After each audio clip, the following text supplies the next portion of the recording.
Bueno, muy buenas tardes a todos. Quiero inicialmente agradecer la presencia de ustedes en este segmento del Congreso eh, eh, que ha integrado una serie de temas que consideramos son del mayor interés hoy en día para el Grupo General de Cardiólogos. Agradecemos la presencia también al doctor Lindsay en este segmento, con quien seguramente uh, eh, será una muy nutrida retroalimentación en los diferentes tópicos que presentaremos. A continuación, les voy a hablar de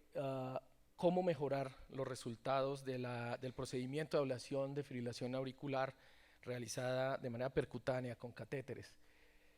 Y para iniciar, déjenme recordarles mediante este video que desde hace aproximadamente unos 15 años se describió el rol preponderante de las venas pulmonares como la estructura iniciadora y probablemente también de sostenimiento en algunos pacientes de fibrilación auricular. De hecho, eso es lo que conllevó a desarrollar la técnica de aislamiento eléctrico de las venas pulmonares. Ustedes pueden ver en este video ilustrativo cómo a pesar de que la vena pulmonar superior derecha está en fibrilación auricular, que ese es el ritmo que ven acá, el resto de la cavidad auricular está en ritmo sinusal una vez se hace el aislamiento eléctrico de esta estructura. Acá lo pueden ver nuevamente. Ese catéter circunferencial es el que está registrando los potenciales eléctricos de donde se coloca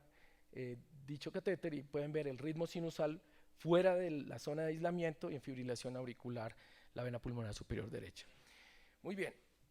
con el advenimiento de esta tecnología, por supuesto, se abrió un camino para el tratamiento de los pacientes con fibrilación auricular que eran refractarios al manejo médico, y de hecho, hoy en día la fibrilación auricular, la ablación, de fibrilación auricular es el procedimiento que con más frecuencia se realiza en la mayoría de los laboratorios de electrofisiología a nivel mundial.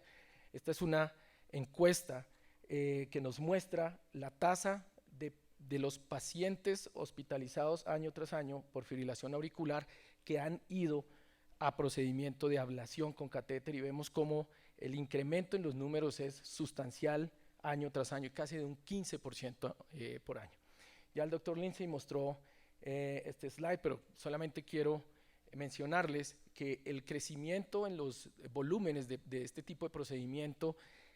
van de la mano o han sido sustentados por la limitada eficacia de los medicamentos antiarrítmicos para controlar la recurrencia rítmica de estos pacientes en el largo plazo, y que es considerada de alrededor de un 46%, mientras que en promedio la ablación con catéter de radiofrecuencia controla a un paciente en el largo plazo alrededor de un 70%. Sin embargo, cuando miramos más en detalle los números de la eficacia de ablación, vemos como aproximadamente un 60%, basados al menos en este registro 2009, lograban ese desenlace de control de recurrencia rítmica después de un procedimiento y sin medicación antiarrítmica. Pero para lograr ese promedio de 70% de paciente libre de recurrencia, en general se necesitaba para esta época aproximadamente que 25% de estos pacientes fueran a un segundo procedimiento, lo cual de alguna manera implicó y fue un reto para la electrofisiología acerca de cómo mejorar estos resultados, que si bien son esperanzadores, pues no son los resultados que todos queremos. Déjenme proponerles entonces a lo largo de la charla 4 opciones o ideas por las cuales creo se pueden mejorar los resultados de este tipo de procedimientos. El primero de ellos, considero, será la remisión temprana del paciente a ablación de fibrilación auricular. En segunda instancia, la identificación correcta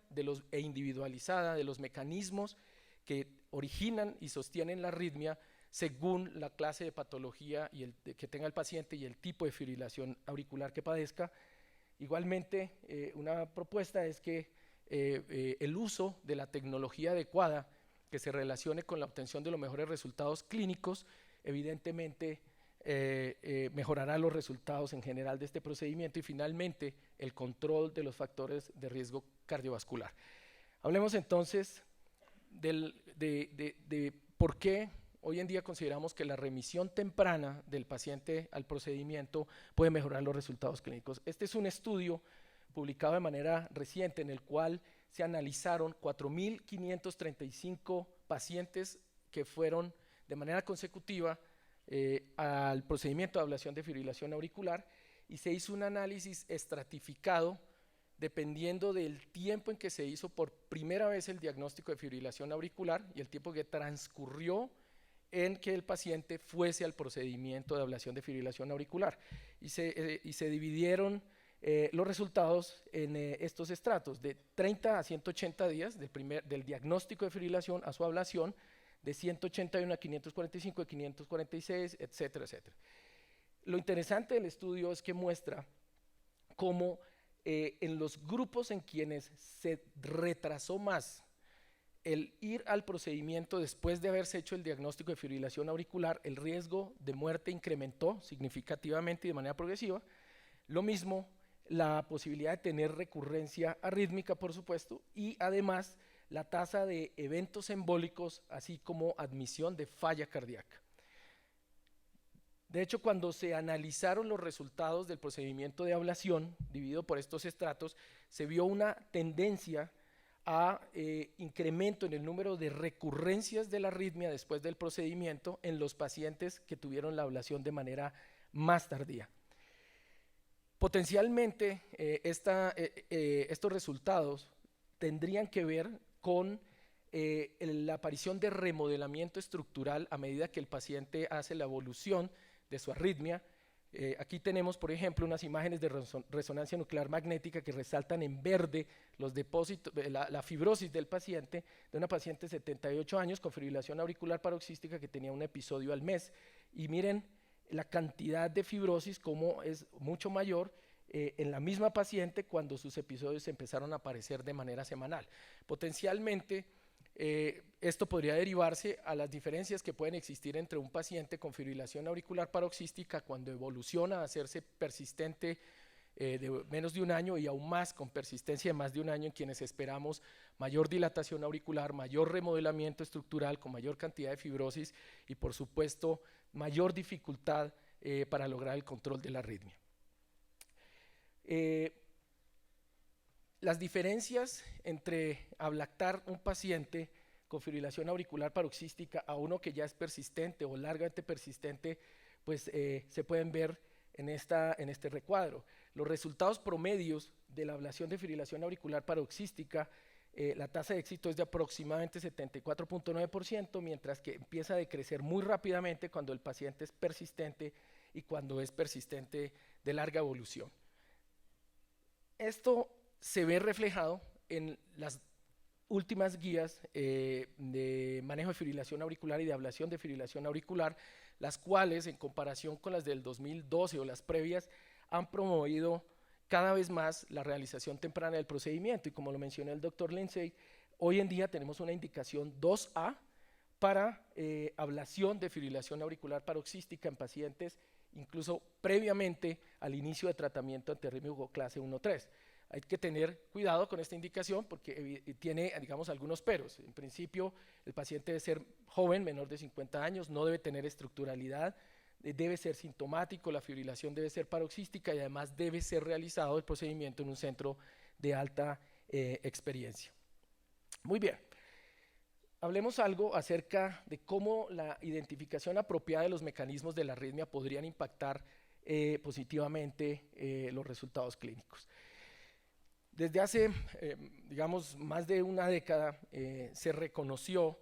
que el procedimiento de ablación de fibrilación auricular mediante catéter dirigido específicamente a los ostiums de las venas pulmonares, lo que llamaríamos un aislamiento ostial, controlaba dentro de las tasas mencionadas al paciente con fibrilación auricular paroxística, pero cuando se hacía exactamente el mismo procedimiento para pacientes con fibrilación auricular persistente, la tasa de éxito caía dramáticamente. Como pueden ustedes ver acá en esta figura, en este cuadro de Kaplan-Meier, que compara los dos grupos. Por supuesto, eso nos invitó a hacernos la pregunta de cómo mejorar estos resultados de acuerdo al subtipo de fibrilación auricular, si deberíamos en principio hacer líneas de ablación, buscar electrogramas fragmentados, aislar otro tipo de estructuras fuera de las venas pulmonares que nos pudiesen ayudar a controlar de mejor manera la arritmia cuando la misma era persistente. Algunas publicaciones han demostrado que ir más allá de los ostiums de las venas pulmonares, de los antros de las venas pulmonares, pueden mejorar los resultados clínicos, como muestran estos 3 estudios mediante una comparación indirecta. Esto no es un estudio aleatorizado, por supuesto, es una comparación indirecta que sugiere cómo el set de lesiones de la aplicación de energía con catéter más allá de los ostiums y del antro de las venas pulmonares y que incluya la pared posterior de una manera similar a como la hace eventualmente un procedimiento quirúrgico, mejoraría los resultados clínicos. Por supuesto que el entender cuáles son las diferencias en los mecanismos fisiopatológicos que originan y sostienen la arritmia en pacientes con diferentes subclases de fibrilación auricular podría en principio llevar a mejores resultados clínicos. Hoy en día consideramos que a medida que el paciente progresa de fibrilación auricular paroxística a persistente y a largamente persistente, los gatillos disparadores desde venas pulmonares van perdiendo su importancia proporcional y empieza a aumentar la importancia de gatillos fuera o de extrasístoles o de salvas de taquicardia auricular rápida que originen fibrilación auricular fuera de las venas pulmonares, y de hecho la importancia relativa del sustrato fuera de los antros de venas y especialmente arritmias viniendo de la auriculilla izquierda empiezan a jugar un rol más preponderante en los pacientes a medida que se van haciendo más persistentes. Y eso ha derivado en que la técnica de ablación por digamos, un número sustancial de grupos que realizamos este tipo de procedimientos cambie dependiendo de si el paciente es paroxístico, así es no paroxístico, incluyendo en el no paroxístico las estructuras más allá de las venas pulmonares para lograr mejores resultados clínicos. Este concepto de entender adecuadamente los mecanismos de la arritmia, incluso de manera individualizada, no solo tiene que ver con el tipo de fibrilación auricular que padezca el paciente, si es paroxístico o persistente, tiene que ver también con su edad, tiene que ver también con la cardiopatía potencial que padezca el paciente. Hay evidencia publicada que en pacientes, por ejemplo, con cardiomiopatía hipertrófica, los resultados de una técnica restringida van a ser muy limitados para controlar el paciente y por lo tanto los resultados sugieren que debemos hacer set de lesiones mucho más extensivos e incluso la búsqueda de triggers de arritmia fuera de las venas pulmonares ha mostrado un papel preponderante para la mejoría de los resultados clínicos en estos subgrupos de pacientes. Por lo tanto, el entendimiento de los mecanismos de acuerdo a cada paciente será fundamental en el logro de este objetivo. Muy bien, déjenme mostrarles por qué también considero que el uso de la tecnología apropiada que permita lograr adecuadas set de lesiones de ablación evidentemente tendrá que relacionarse con la mejoría de los resultados clínicos. Es importante mencionar en este segmento que a pesar de que nosotros logramos aislar eléctricamente de manera circunferencial con cada lesión que ustedes pueden ver representada en rojo alrededor de las venas pulmonares, en este caso las izquierdas, a pesar de que en un aproximadamente 100% de los casos nosotros logramos el objetivo terapéutico, desafortunadamente en los pacientes que necesitan un segundo procedimiento, la reconexión de las venas pulmonares es un hallazgo supremamente prevalente que va alrededor del 80 o más del 80% de los pacientes que van por segunda vez al laboratorio. En principio se considera, y es la experiencia de la mayoría de los que realizamos este tipo de procedimiento, que si bien en la primera ablación aplicamos cada punto de energía de radiofrecuencia para aislar eléctricamente las venas pulmonares, hay algunos de estos puntos o algunas de estas aplicaciones que potencialmente no son óptimas, pero que al producir edema, esta lesión, aíslan eléctricamente, pero de manera transitoria las venas pulmonares. Y pues, por supuesto el paciente pues, sale en ritmo sinusal de la sala, pero posteriormente, en cuestión de semanas o meses, va a tener reaparición de la arritmia por reaparición de conducción eléctrica desde las venas pulmonares al resto de la aurícula izquierda por estos gaps que quedan de tejido que no fueron ablactados de manera adecuada. La aparición de reconexión de venas pulmonares después de este tipo de procedimientos tiene que ver con dos conceptos fundamentales. El primero de ellos es la necesidad de que cada una de estas lesiones de radiofrecuencia que estoy haciendo alrededor de las venas pulmonares debe ser transmural, debe en principio afectar el tejido o el grosor del tejido auricular de manera transmural para ser efectiva. Pero además de la transmuralidad de cada lesión, en conjunto todas las lesiones deben ser continuas para no dejar gaps que permitan conducción eléctrica desde las venas pulmonares al resto de la aurícula con reaparición de la arritmia. La transmuralidad de cada lesión en principio depende de la tecnología que yo use, depende en principio del adecuado contacto con el que yo aplique la energía de radiofrecuencia entre la punta del catéter al tejido que estoy ablactando, en este caso la aurícula. Y la continuidad, en principio, se relaciona más con la calidad de los mapas tridimensionales y de los equipos de mapeo tridimensional que yo emplee para que pueda yo observar de manera real si estoy haciendo lesiones continuas una tras otra. De hecho, como les mencioné, uno de los factores primordiales que se relacionan con cada ablación de radiofrecuencia que sea producida de manera óptima es la fuerza de contacto entre la punta del catéter y el tejido en donde yo estoy aplicando la energía de radiofrecuencia. Cuando el catéter no tiene el contacto adecuado, digámoslo así, que está flotando o volando un poco en la cavidad, por supuesto la entrega de energía de radiofrecuencia es inadecuada y no se harán lesiones transmurales, permitiendo la aparición de estos gaps de conducción que al final se traducen en una reconexión de venas pulmonares y reaparición de la arritmia. Pero la otra cara de la moneda está en que si yo aplico excesiva fuerza con mi catéter, excesivo contacto, voy a producir este tipo de lesiones que producen, digamos, un estallido del tejido cardíaco con perforación, taponamiento y potencial de hacer daño también a otras estructuras como el esófago, nervio vago, etcétera. Hoy en día, afortunadamente, contamos con diferentes tecnologías que nos permiten medir en tiempo real la fuerza de contacto. De hecho, en el pasado eso se hacía basado tan solo pues, en la sensación táctil que tenemos del contacto con que estoy, con el que el catéter tiene contra el tejido y de guía de rayos X, etcétera, pero que en la mayoría de veces no era exacta. Pero por fortuna hoy en día tenemos este tipo de tecnología que nos mide en tiempo real mediante diferentes sistemas que no voy a explicar acá, la fuerza de contacto con la que estoy aplicando cada punto de radiofrecuencia. Y diferentes estudios han mostrado que si mi contacto está por debajo de 10 gramos, prácticamente en un 100% de las veces la lesión es inefectiva, y cuando aplico cercano o por encima de 40 gramos, ese exceso de contacto se va a relacionar con accidentes, estallidos, perforaciones, etc. Hay estudios que nos han mostrado que los menores contactos que ejercemos los electrofisiólogos generalmente se dan hacia el ridge o esta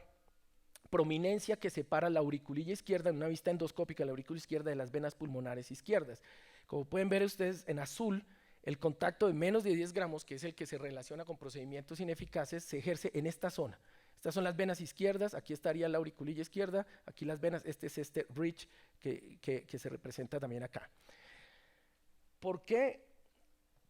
esta estructura especialmente es la que, digamos, se relaciona con la mayor cantidad de recurrencia rítmica cuando no somos experimentados o cuando estamos ciegos a esta lectura de contacto? Básicamente tiene que ver con que cuando yo paso mis catéteres a la cavidad izquierda, entro por la foramen oval, por la fosa oval, tengo que curvar mi catéter y poner mi catéter de ablación de radiofrecuencia paralelo a la parte interna de esta estructura. Este sería el ridge, aquí estaría la auriculilla, esta es la vena pulmonar. Pero este movimiento no es fácil de hacer.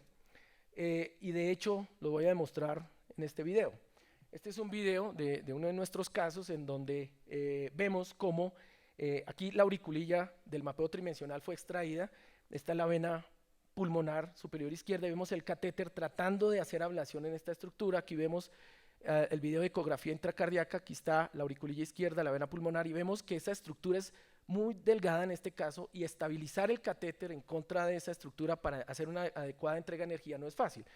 En este caso, la fuerza de contacto era menos de 10 gramos, que no era óptima, y por lo tanto, como yo tengo lectura en tiempo real de qué contacto estoy ejerciendo, puedo tomar medidas correctivas, como es deflectar más el catéter, pasar camisas largas, deflectables, que me ayuden a ejercer mayor fuerza de contacto con la estructura que estoy tratando de ablactar. Y miren cómo, aquí en este recuadro, el de 4 gramos pasé a 19 gramos para hacer una entrega de energía adecuada. Hay estudios también que han mostrado que cuando se emplea este tipo de tecnología y cuando el 80% del tiempo en que yo estoy haciendo aplicaciones de radiofrecuencia estoy dentro de los parámetros deseados, la tasa de recurrencia rítmica es mucho menor que cuando no estoy dentro de estos parámetros, cuando entre otras no hago caso de las lecturas de fuerza de contacto. Existen otros variables que afectan los desenlaces clínicos relacionados con la tecnología que se emplee. Este es un ejemplo con el cual quiero mostrarles uno de las variables que más nos impactan a nosotros en los resultados en términos de eficacia y de complicaciones cuando hacemos este tipo de técnica. Bueno, se me fue el cursor. Es el movimiento respiratorio. Ustedes pueden ver a la izquierda una representación del movimiento inspiratorio y expiratorio, y obviamente el movimiento el movimiento de la aurícula izquierda durante estos dos ciclos de la fase de la ventilación hacen que me acerque demasiado o me aleje del tejido auricular cuando estoy haciendo la entrega de radiofrecuencia. De hecho, en el recuadro a la izquierda en azul, entre amarillo, ustedes pueden ver cuando el paciente está inspirando, digamos, cuando el movimiento ventilatorio es exagerado, como por ejemplo cuando hago el procedimiento con el paciente apenas sedado, vemos cómo el catéter es inestable, avanza, retrocede de manera peligrosa. Aplicaciones dentro de la vena me pueden llevar a complicaciones como estenosis de vena pulmonar, y pueden ver en la fluoroscopia la inestabilidad de los catéteres en esos casos. Por esta razón, este tipo de tecnología también me permite a mí corregir este tipo de problemas. Cuando se perciben, lo que hacemos es solicitarle al anestesiólogo que nos dé apnea. Aquí empieza el paciente en apnea y ven cómo se estabiliza la fuerza de contacto, a diferencia de cuando está inspirando y expirando. Muy bien. Esta es otra forma de mostrar que la tecnología sí puede impactar los resultados clínicos. Este es el procedimiento realizado con el paciente bajo sedación consciente. Esto es el procedimiento realizado con jet ventilation para minimizar el movimiento de inspiración y expiración, y vemos cómo el catéter está mucho más estable durante la entrega de energía, como se ve allá en verde. Muy bien. Algunos estudios también han demostrado que cuando yo hago el procedimiento con sola fluoroscopia, como ven en este recuadro, en este color, versus cuando lo hago con camisas deflectables y mapeo tridimensional, versus cuando lo hago con todo lo anterior más anestesia general o jet ventilation, vemos cómo la sobrevida libre de recurrencia rítmica va mejorando a medida que voy adicionando estas tecnologías. Y finalmente, respecto a tecnología, este estudio demostró que no solo necesitas hacer lesiones transmurales, sino tener la tecnología apropiada para saber que estamos haciendo lesiones continuas. En este estudio se demostró que yo puedo tener 2 lesiones con muy buen contacto entre los parámetros que me aseguran eficacia, pero si dejo un gap, un espacio entre ellos de más de 5 milímetros, con seguridad voy a tener recurrencia rítmica. Entonces, esta es otra forma en la que la tecnología nos ayuda. Finalmente, el control de factores de riesgo cardiovascular definitivamente tiene relación con la posibilidad de tener recurrencias en el largo plazo. Este es un estudio muy interesante que se publicó en el 2010, en el cual se analizaron las recurrencias de pacientes que habían sido llevados al procedimiento de ablación de fibrilación auricular. Se tomaron 774 pacientes y se comparó la tasa de recurrencia después del primer procedimiento por tipos de fibrilación auricular, y vemos cómo la fibrilación auricular no paroxística, es decir, la persistente, obviamente se relaciona con mayor probabilidad de recurrencia en el largo plazo. Pero lo más interesante es que cuando se analizó de manera independiente recurrencia versus no recurrencia rítmica después del procedimiento por diferentes variables como edad, aparición de hipertensión, de diabetes, de lipidemia, apnea obstructiva del sueño, etcétera, se observó que no solo de manera independiente la fibrilación auricular persistente se relaciona con más recurrencia, sino también la aparición en el tiempo de seguimiento de factores de riesgo cardiovascular como diabetes, crecimiento auricular izquierdo, obesidad, etcétera. Por lo tanto, déjenme concluir diciéndoles que en mi concepto la remisión más temprana, especialmente antes de que el paciente cambie de paroxístico a persistente, potencialmente puede mejorar los desenlaces clínicos como lo vimos. El set de lesiones durante el procedimiento de ablación de fibrilación auricular debe ser individualizado de acuerdo al subtipo de fibrilación auricular que estemos tratando, pero también teniendo en mente cuáles son las características demográficas de base del paciente que tenemos enfrente. La visualización de la fuerza de contacto con la que yo administre mi terapia mediante catéter